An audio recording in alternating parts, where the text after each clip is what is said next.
Grace and peace to you, friends. Welcome to the Oak Tree Journeys. I am Mandy Oaks, and you are listening to the Encyclopedia Challenge. And today is Independence Day, so happy Independence Day. Look out for a bonus video and podcast. I'm very excited about it. But that will be later today. So, what is the Encyclopedia Challenge? Well, if this is your first time here, the Encyclopedia Challenge is where I read the entire encyclopedia to you. You don't have to read along. You don't even have to own an encyclopedia.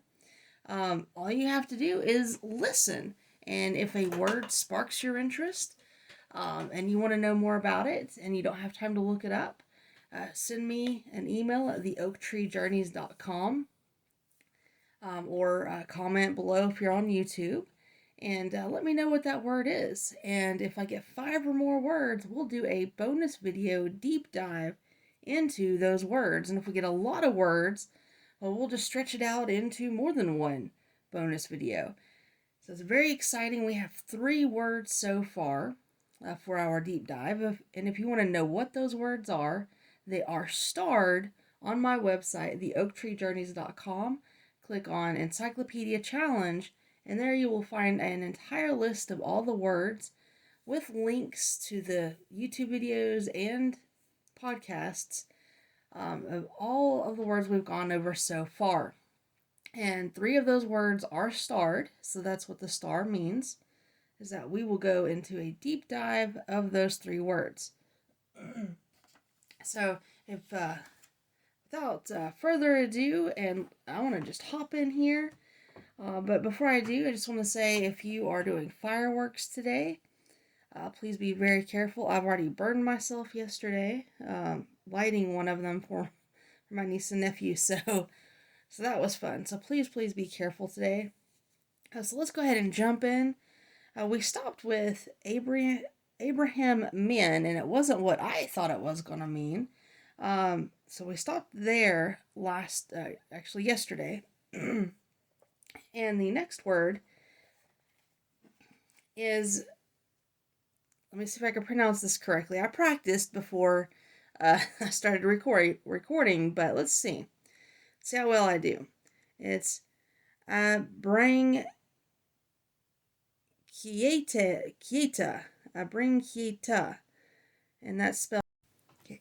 A as in apple, B as in banana, R as in Romeo, A as in apple, N as in Nancy, C as in Charlie, A as in hat, I as in igloo, A as in apple, T as in Tom, A as in apple.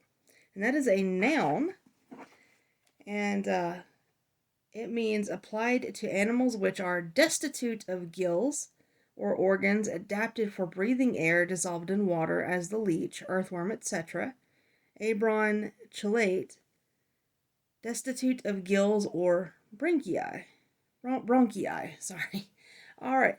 And I am reading from the New Imperial Encyclopedia and Dictionary of 909. And if you're on YouTube, you can see that on your screen. And we will go, there are 2 words today that will go strictly to the Encyclopedia Americana for.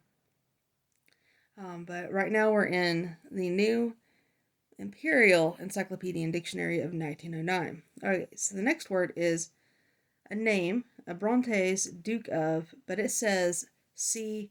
Junot. Then that's J as in Jack, U as in umbrella, N as in not, O as in October, and T as in Tom. So there's no definition of who Duke of Abrantes is until we get to the J's. Okay, and the next word is Abraxas, and we do need to go to the Encyclopedia Americana of 1956 for that one. And this is a neat sounding word, Abraxas. So we'll find out what it means. It says a word used by the Basilidians to designate emanations from the supreme power. When written in Greek letters, these letters, computed numerically, have the value of 365, the mystic number, so often inscribed on the stones used by the Basilidians' agnostic school. These stones are cut in different forms and bear a variety of capricious symbols, most often a human body with a fowl's or lion's head and snakes for limbs. The word abraxas, probably derived from the Hebrew, was applied to the Basilidians, not to the highest deity, but to the spirits of the world collectively.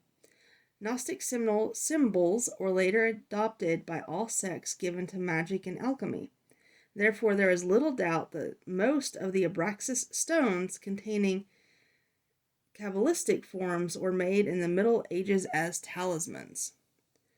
And it says to consult King C.W., The Gnostics and Their Remains, published London 1887, Schaffhausen, Encyclopedia of Religious Knowledge, New York 1908 to 1912. So they're referencing something that is in the early 1900s. Trachtenberg J. Jewish Magic and Superstition, A Study in Folk Religions, New York 1939, and Ryland's L.G. Beginnings of Gnostic Christianity, New York 1940. Now, that's the 1956 definition from the Encyclopedia Americana. So let's go back to the New Imperial Encyclopedia and Dictionary of 1909, and this actually says Abraxas stones. So they're not just calling it Abraxas, but Abraxas stones. And I know I've referenced this before, but some of these words do seem to be derived from J.K. Rowling, doesn't it? It kind of reminds me of her Harry Potter series, but I know I said that a couple of times already, but it's just kind of cool. It has this like fantasy type thing to it. All right, so Abraxas stones, so called from having the word Abraxas or Abrasax engraved on them. They are cut in various forms and bear a variety of capricious symbols, mostly composed of human limbs. Oh, so they're okay. A fowl's head and serpent's body. These gems, whose value and significance have been greatly exaggerated, are common in collections and are represented as coming from Syria, Egypt, and Spain. It is certain that the use of the name Abraxas was at first peculiar to the Gnostic sect of the Basilidians, and probably the word, by taking the numerical value of its Greek letters, may signify the number 365, so that there is no need to have recourse to Old Persian of Egyptian, as is sometimes done. The Basilidians, however, did not designate by this name the highest deity, but the spirits of the world collectively. At a later period, the doctrines and practices of the sect were carried by the Presbyterianists to Spain, whence many of these stones are got. Gnostic symbols were afterwards adopted by all sects giving to magic and alchemy, and thus there is little doubt that the greater part of the Abraxas stones were made in the Middle Ages as talismans. So they say about the same thing. They're just said one just calls them Abraxas, and the other calls them Abraxas stones. Okay, and the next word is abreast. And that means side by side, keeping equally forward, opposite to, over against. Okay, and the next word is abranounce, which is a verb. To renounce wholly, to reject absolutely. Abranunciation, noun, the act of renouncing absolutely. So abreption is the next one, and that's a noun, and that means a carrying away, and that's abreption, and that's with A as in apple, B as in boy, R as in Robert, E as in Edward, P as in Peter, T as in Thomas, I as in igloo, O as in October, and N as in Nancy. Okay, so the next word is abridge, which is a verb. To shorten by using fewer words to make anything shorter or less, to epitomize, abridging, abridged, abridger, one who abridges or makes less, abridgment, noun, a thing made less in size or extent, the substance of a larger work in a shorter form, an epitome. In Old English, to abridge from or of, to cut off from, to deprive of. Synonym of abridge, to abbreviate, curtail, contract, of abridgment, compendium, epitome, digest, summary, abstract, drought, synopsis, precise. Well, their definition was not abridged, was it? Just a little humor there. All right, approach. So that's not approach, but a brooch with a B as in boy, which is a verb to pierce a barrel of liquor with a sharp instrument to let out liquor as from a cask. In a position to run out or yield the contained liquor, in a state to be spread or diffused afloat. And our next word is abroad. Just double check my list. Oh, abroad. And that is spread far and wide at large in the open air beyond the limits of a place as a house to a foreign country widely. And with that, we are going to pause, take a break with abroad.